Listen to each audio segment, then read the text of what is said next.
Hello students, good morning. Today we are going to discuss a new chapter, Macavity the Mystery Cat of Honeydew. All of you open at page number 50. Macavity the Mystery Cat. Macavity is the name of a cat. সেই ক্যাটটা কীরকম? The mystery cat বলা হচ্ছে। Mystery মানে রহস্যময়ী mysterious cat. Mystery cat মানে আমরা এখানে বলতে পারি মিস্ট্রিয়াস ক্যাট, রহস্যময়ী বিড়াল। এবং এই যে কবিতাটার লেখক এখানে দেখো দেওয়া আছে টি.এস. ইলিয়ট, লেখকের নাম Thomas Stearns Eliot. Thomas Stearns Eliot. এবং ইনি জন্মগ্রহণ করেন ইউএসএতে 26 সেপ্টেম্বর 1888। 26শে সেপ্টেম্বর 1888 সালে ইউএসএ জন্মগ্রহণ করেন। পরবর্তীতে এনার ফ্যামিলি ইংল্যান্ডে চলে আসে এবং ইংল্যান্ডে পার্মানেন্টলি বসবাস করা শুরু করেন। এবং টি.এস. ইলিয়ট মারাও যান তিনি 4 জানুয়ারি 1965 ইন ইংল্যান্ড। ইংল্যান্ডে 1965 সালে জানুয়ারি মাসের 4 তারিখে টি.এস. ইলিয়ট মারা যান। এবং টি.এস. ইলিয়ট একজন বিখ্যাত কবি এবং তার অনেক কবিতা আমরা দেখতে পাই, যেমন ধরো দ্য হলো ম্যান, দ্য ওয়েস্টল্যান্ড। এছাড়াও আমরা মার্ডার ইন দ্য ক্যাথেড্রাল যে নাটক, এটাও আমরা দেখতে পাই।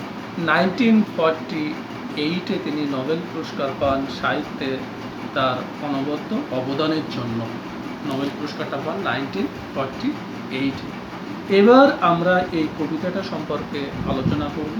দেখো, এটা একটা টি.এস. ইলিয়টের বিখ্যাত একটা কবিতা বলা যেতে পারে। এবার আমি কবিতাটা পড়ছি। মূল যে কবিতা আমরা দেখতে পাই সেই কবিতাটা কিন্তু মোট 7টা স্ট্যানজাতে ভাগ করা আছে। মূল যে কবিতাটা ম্যাকাভিটি দ্য মিস্ট্রি ক্যাট, এই যে কবিতাটাও টোটালি 7টা স্ট্যানজাতে ভাগ করা। কিন্তু আমাদের পাঠ্য বইয়ে এখানে আমরা পাবো টোটালি 4টে স্ট্যানজা, আর বাকি 3টে স্ট্যানজা এখানে বাদ দেওয়া আছে। যেহেতু বাকি 3টে দিলে কবিতাটা অনেক বেশি বড় হয়ে যাবে, স্টুডেন্টদের অসুবিধা হবে পড়তে, এই জন্য কিছুটা সংক্ষেপে 3টে বাদ দিয়ে 4টে স্ট্যানজা এখানে রাখা আছে। এবার আমি পড়ছি, দেখো। Macavity is a mystery cat. He is called the hidden paw. তাহলে ম্যাকাভিটি হলো একটা রহস্যময় মিস্ট্রিয়াস ক্যাট, এবং তার আরও একটা নাম আছে। দ্বিতীয় নামটা কি? হিডেন প। এই জন্য দেখো এখানে হিডেন প, হিডেনের এইচ আর পর পিটা এখানে ক্যাপিটাল লেটার ইউজ করা হয়েছে, কারণ it is is second name. It is it's second name, hidden প, গুপ্ত পাঞ্জা যাকে বলা হয়েছে। কেন বলা হয়েছে? কারণ সে দুষ্কর্ম করুক বা যা করুক সব কিছু চুপি সারে করে, সাইলেন্টলি। এতটাই চুপি সারে করে যে তার উপস্থিতি লক্ষ্য করা যায় না, কেউ তাকে দেখতে পায় না, ধরতে পারে না। এই জন্য তাকে বলা হচ্ছে hidden paw. For he is the master criminal who can defy the law. এবং তাকে বলা হচ্ছে একজন মাস্টার ক্রিমিনাল। মাস্টার ক্রিমিনাল মানে মাস্টার মিনস এক্সপার্ট, একজন এক্সপার্ট অপরাধী সে। এবং সে সমস্ত যে ল, মানুষের জন্য যে সমস্ত ল, আইন, নিয়ম কানুন আছে, সে কোনো কিছুরই তোয়াক্কা করে না। সে সব লকে সে ডিফাই করে। ডিফাই মিনস ডিস অবে, সব কিছু সে লকে অমান্য করে। He is the bafflement of Scotland Yard. আবার তাকে বলা হচ্ছে সে স্কটল্যান্ড ইয়ার্ডের ব্যাফেলমেন্ট। স্কটল্যান্ড ইয়ার্ড মানে কি? স্কটল্যান্ড ইয়ার্ড এটা হলো যে ইংল্যান্ডের যে পুলিশ ফোর্স আছে, সেই পুলিশ ফোর্সের হেডকোয়ার্টার্স যেটা, সেটা হলো স্কটল্যান্ড ইয়ার্ড, পুলিশ ফোর্সের যে হেডকোয়ার্টার। এবং সেই হেডকোয়ার্টারের যে পুলিশ যারা আছে তারাও কিন্তু অনেকটা ব্যাফেলমেন্ট মানে পাজেলড হয়ে যায়। পাজেলিং দ্য স্কটল্যান্ড ইয়ার্ড। স্কটল্যান্ড ইয়ার্ডকেও সেজন্য একেবারে পাজেল করে দেয়, তাদের একটা হতবুদ্ধি করে দেয়, তাদের একটা বিহ্বল অবস্থা হয়ে যায়। Police is helpless before him, সেইটা এখানে বলা হচ্ছে। তাহলে ব্যাফেলমেন্ট মানে কি পাজেলড বলা যেতে পারে।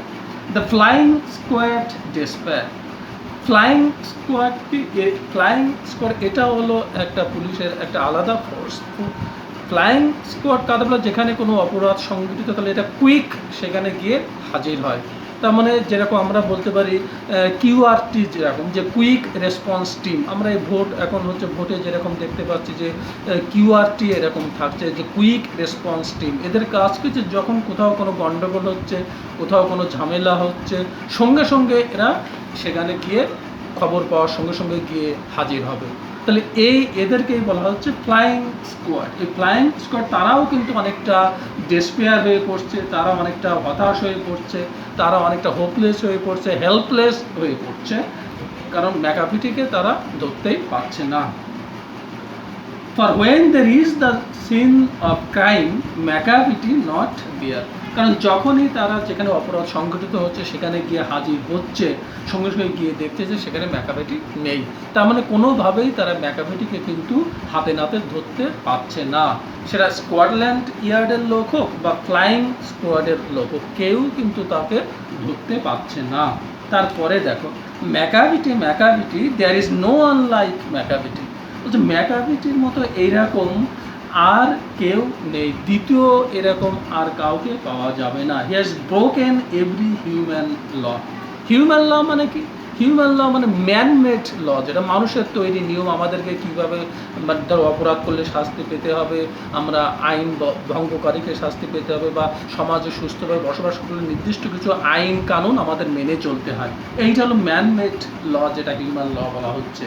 কিন্তু ম্যাকাভিটি কী করে, যে প্রতি মুহূর্তে এই জন্য সে মানুষের তৈরি এই লটাকে সে ভেঙে চলছে, কোনো আইন নিয়ম কানুনে সে তোয়াক্কা করছে না। He breaks the law of gravity, এমনকি সে গ্র্যাভিটি, যেটা আমরা জানি যে মাধ্যাকর্ষণ শক্তি বা যেটা আছে, যেটা লস অফ গ্র্যাভিটি বলা হচ্ছে নিউটনের, সেটা কি আমরা জানি যে পৃথিবী তার কেন্দ্র অভিমুখে সকল বস্তুকে কিন্তু যে বল দ্বারা আকর্ষণ করে, সেই বলকে আমরা কি বলি, যে অভিকর্ষণ বা মাধ্যাকর্ষণ বল বা গ্র্যাভিটি বলি। যে বল দ্বারা পৃথিবী সকল বস্তুকে তার নিজের কেন্দ্রের দিকে আকর্ষণ করছে, এর ফলে কি হয়, পৃথিবীর সব কিছু তার নিজের দিকে টানে, যে উপরে একটা কিছু ছুঁড়ে দিলে সেটা সঙ্গে সঙ্গে নিচে এসে পড়ছে, যে গাছ থেকে যে আপেলটা যখন পড়ে তখন সেটা উপরে না গিয়ে নিচে গিয়ে পড়ছে। তার কারণটা কি? কারণ সব কিছুকে পৃথিবীতে নিজের দিকে টানে, এই জন্য এরকম হচ্ছে, কোনো কিছু উপরের দিকে না গিয়ে নিচের দিকে পড়ে। এই জন্য কী হয়, আমরা ইচ্ছা করলে শূন্যে ভেসে থাকতে পারি না, যখন শূন্যে থাকো বাতাসে থাকো তখন সঙ্গে সঙ্গে আবার আমরা নিচে এসে পড়বো, আমরা ভেসে থাকতে পারি না।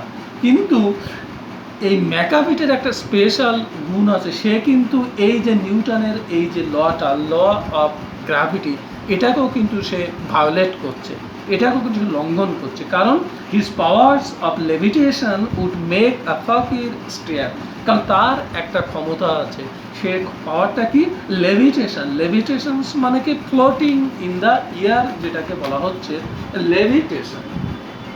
লেভিটেশন তার মানে ফ্লোটিং ইন দ্য এয়ার, বাতাসে ভেসে থাকা।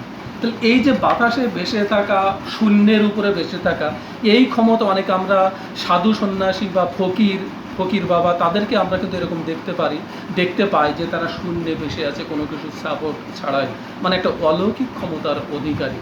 তাহলে এই সাধু সন্তু বা ফকির, এদের ক্ষেত্রে কিন্তু ল অফ গ্র্যাভিটি এটা কিন্তু কাজ করে না, তারা কিন্তু উপরে শূন্যে ভেসে থাকে, অথচ পৃথিবীর মাধ্যাকর্ষণ শক্তি যে টান বলে ফলে তারা কিন্তু নিচে এসে পড়ছে না। কিন্তু এই ম্যাকাভিটিরও ঠিক এরকম একটা পাওয়ার আছে, যে সে এরকম শূন্যে ভেসে থাকা, যেটা দেখে একজন ফকিরও কিন্তু সে অবাক দৃষ্টিতে তাকিয়ে থাকে, সেও অবাক হয়ে যায় কী করে এটা ম্যাকাভিটি ওর পক্ষে কী করে সম্ভব হচ্ছে। তার মানে সে তার এই ক্ষমতার বলে ম্যাকাভিটি কী করে, যেখানে সে অপরাধ সংঘটিত করে সঙ্গে সঙ্গে সেখান থেকে সে পালিয়ে যাচ্ছে, তাকে আর কেউ ধরতে পারছে না। And when you reach the scene of crime Macavity is not there, এবং যখনই তুমি এখানে যে অপরাধ সংঘটিত স্থানে গিয়ে হাজির হবে, গিয়ে দেখবে যে সেখানে ম্যাকাভিটি নেই। You may seek him in the basement, you may look up in the air, যে তুমি তাকে দেখতে পাবে বেসমেন্টে, বেসমেন্ট যেটা তুমি ভূগর্ভস্থ অংশ যেটাকে বলা হতে পারে পাতাল, again you may look up in the air, তুমি তাকে আকাশেও খুঁজতে পারো, আকাশ পাতাল যেখানেই তুমি তাকে খোঁজো না কেন। এখানে বেসমেন্ট মানে পাতাল বা ভূগর্ভস্থ অংশ, মানে কি এখানে বলা যেতে পারে আমরা যে গ্রাউন্ড ফ্লোর যেটাকে বলা যেতে পারে, গ্রাউন্ড ফ্লোরে তুমি নিচে তাকে খুঁজছো, দেখা যাচ্ছে সে সেখানে নেই। তুমি উপরে গিয়ে খুঁজছো, তার মানে নিচতলা থেকে তুমি উপরের তলায় গিয়ে তাকে খোঁজো, সেখানে গিয়েও দেখবে সে নেই। তাহলে আকাশে পাতালে কোথাও তাকে খুঁজে পাবে না, তার মানে তুমি গ্রাউন্ড ফ্লোরেও তাকে খুঁজলেও তাকে পাবে না, টপ ফ্লোরে গিয়ে খোঁজো তাও সেখানে তুমি পাবে না, বা ফার্স্ট ফ্লোর সেকেন্ড ফ্লোর যেখানে গিয়ে তাকে খোঁজো না কেন, উপরে নিচে কোথাও তুমি তাকে খুঁজে পাবে না। But I tell you once and once again Macavity is not there. এবং আমি তোমাকে আবারও সে বারবার সে একই কথাই বলবো, তুমি যতই তাকে খোঁজার চেষ্টা করো তুমি গিয়ে দেখবে যে সেখানে ম্যাকাভিটি নেই। Macavity is a ginger cat, is very tall and thin. তাহলে এই যে স্ট্যান্ডা, এই স্ট্যান্ডাতে কিন্তু ম্যাকাভিটির যে ফিজিক্যাল স্ট্রাকচার সেইটা কিন্তু এখানে বর্ণনা করা। তাহলে প্রথমে যেটা বর্ণনা করা হচ্ছে তার জিঞ্জার ক্যাট। জিঞ্জার ক্যাট মানে এখানে স্পেশাল যে কালার, এখানে তার গায়ের কালার বা রঙটা বোঝানোর জন্য এটা ব্যবহার করা হয়েছে, যে লাইক জিঞ্জার, যেমন জিঞ্জার যেমন আদা, বা এর যে কালারটা কিছুটা ব্রাউন বা কিছুটা তামাটে বা যে ভাবটা আমরা দেখতে পাই সেইটা এখানে অনেকটা দেখতে পাওয়া যায়। এখানে এই যে কালারটা এখানে আছে, এই বুকের এখানে যে কালারটা আমরা দেখতে পাচ্ছি, এটাকেও কিন্তু একটা বলা যেতে পারে, এইটা জিঞ্জার কালার এটা বলা যায়। তাহলে ম্যাকাভিটি তার কালারটাকে স্পেশাল কালার, যে কালারটা বলা হচ্ছে ginger cat, ginger like colour, এবং সে যথেষ্ট লম্বা এবং হালকা। তারপর you'd know him if you saw him, তার মানে কি বলা, it is very easy to recognise him, মানে তাকে দেখলেই মানে সহজেই তুমি চিনতে পারবে যে এই সেই ম্যাকাভিটি। তার মানে তার চেহারাটা এমন, অন্যান্য বিড়ালের থেকে চেহারার মধ্যে একটা স্পেশাল বৈশিষ্ট্য লক্ষ্য করা যায়, বিশেষ করে তার শারীরিক গঠনটা যদি আমরা দেখি। For his eyes are sunken in, sunken in মানে কি, sunken in, sunken in, sunken in মানে কি আমরা বলতে পারি ডিপ সেট। ডিপ সেট মানে কি, মানে চোখ দুটো মানে মনে হচ্ছে ভিতরে ঢোকানো, অনেকটা ভিতরে নিমজ্জিত এরকম টাইপেরটা, মানে চোখ দুটো অনেকটা ভিতরে ঢুকে আছে এরকম। His brow is deeply lined with thought, his head is highly domed. তাহলে তার এই যে কপাল বা ভ্রুর উপরে অংশ বা এখানে আমরা দেখলে কি দেখতে পাবো, যে একটা ললাটে একটা কুঞ্চিত রেখা আমরা দেখতে পাচ্ছি, যে লাইন্ড মানে দাগ কাটা বা রেখা এরকম। যে চিন্তা করলে আমরা যখন গভীর চিন্তায় মগ্ন থাকি তখন আমাদের কপালে যেমন একটা ভাঁজ কুঞ্চিত রেখা লক্ষ্য করি, ঠিক সেই রকম ম্যাকাভিটির ক্ষেত্রেও যেন এরকম লক্ষ্য করা যাচ্ছে তার কপালে এরকম চিন্তার রেখা। এবং তার মাথাটা কিরকম দেখলে মনে হবে যেন বেশ হাইলি ডোমড মানে কি, যে গম্বুজ টাইপের, যেরকম ফিটেড লাইক আর ডোম, একটা গম্বুজ আমরা কি দেখি যে বিল্ডিং তার উপরে এরকম গোল করে, যেটা ঠিক তার মাথাটাও ঠিক তার শরীরের উপরে উপরের অংশে বেশ গোল করে মাথাটা বসানো, ঠিক সেই রকম মনে হচ্ছে, ফিটেড লাইক আ ডোম, এইটা বলা হচ্ছে। তাহলে পরের স্ট্যান্ডাটা দেখো, his coat is dusty from neglect, তার কোট, যে কোটটা সে পরে আছে এটা দেখা যাচ্ছে যে ধুলোবালি নোংরা পড়ে আছে, যেটা দীর্ঘদিনের অবহেলার পরে, ডিউ টু নেগলেক্ট মানে ঠিক মতো যত্ন মতো নেয় না। এই যে এখানে আমরা এই কোটটা দেখতে পাচ্ছি, গায়ে কোট পরে আছে, এই কোটটা যথেষ্ট নোংরা, কারণ নিয়মিত এটাকে পরিষ্কার করা হয় না, সেইটা বলা হচ্ছে। বা এখানে কোট যদি আমরা বাদ দিয়ে যদি এমনি বলি, তাহলে আমরা বলতে পারি তার ফার, গায়ের যে লোম পশম যেগুলো আছে এগুলোও যথেষ্ট নোংরা, এগুলো হুইস্কার্স আর আনকম, তার যে গোপটাও কিন্তু যথেষ্ট লম্বা হয়ে আছে, মানে দীর্ঘদিন ধরে চিরুনি ব্যবহার না করলে যেরকম এলোমেলোভাবে যেরকম থাকে, ঠিক সেই রকমই যেন গোপের অবস্থা।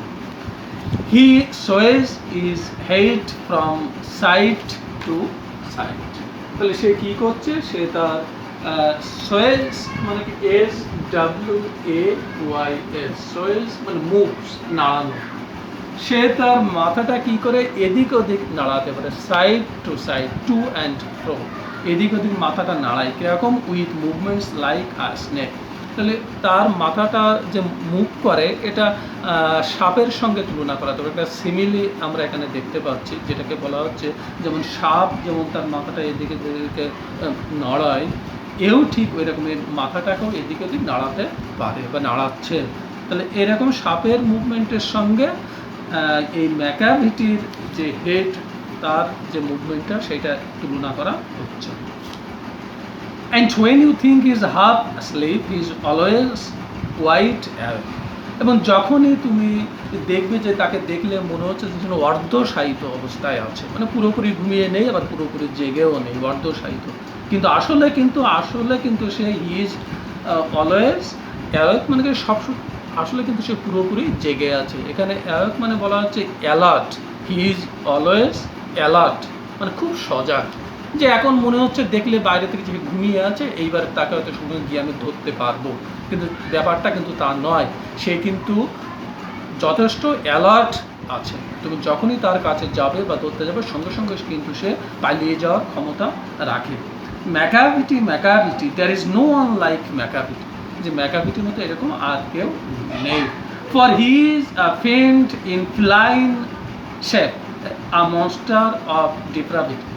তাহলে সে হলো ফেন্ট মানে কি ডেভিল বলা যেতে পারে, ইন ফেলাইন শেপ, ফেলাইন মানে রিলেটেড টু ক্যাট যেটাকে বলা হচ্ছে, মানে বিড়ালের রূপ ধরে আছে, কিন্তু আসলে সে একটা রাক্ষস, একটা শয়তান, একটা ডেভিল। এবং তার যে আচরণ এইটাকে বলা হচ্ছে সেটা কিন্তু ঠিক যথেষ্ট ঠিক নেই, তার যে মোরালি করাপ্ট সে। ডিপ্রাভিটি মানে কি বলা যেতে পারে, মোরালি করাপ্ট, এবং তার সে একজন মোরালি করাপ্টেড ডেভিল, রাক্ষস, সে একজন রাক্ষস, তার কোনো আচরণ বা তার কোনো নীতি বোধ এসব কিছু কিন্তু নেই, তার নৈতিক পতন ঘটেছে, সেইটাই বলা যেতে পারে যে নৈতিক পতন ঘটা একটা রাক্ষস, এইটা আমরা বলতে পারি। You may meet him in a by street, you may see him in the square. তোমার সঙ্গে তার সাক্ষাৎ হতে পারে বাই স্ট্রিট, মানে ছোট গলি, ছোট সরু রাস্তায় তার সঙ্গে দেখা হতে পারে, অথবা তার সঙ্গে তোমার দেখা হতে পারে স্কোয়ার। স্কোয়ার মানে কি, যেটাকে বলা হয় ক্রস রোড, সেটাকে বলা হয় square, SQUAR। Square means cross road,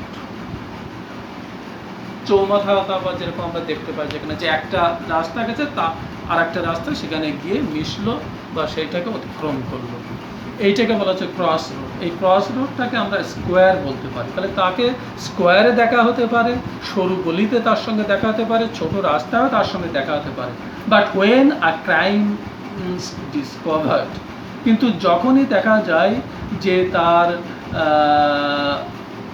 his crime is discovered, যে সে অপরাধ করেছে এইটা যখন আবিষ্কৃত হলো, যখন anyone wants to punish him, then কি হবে, দেন ম্যাকাভিটি ইজ নট দেয়ার, তখন দেখবে ম্যাকাভিটি সেখানে নেই।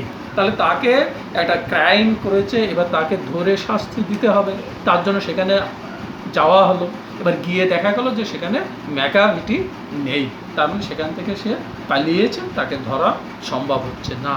তাহলে এইটাই হলো আমাদের Macavity the mystery cat, the mysterious cat নামে যে বিড়ালটা, তার নাম কি, ম্যাকাভিটি।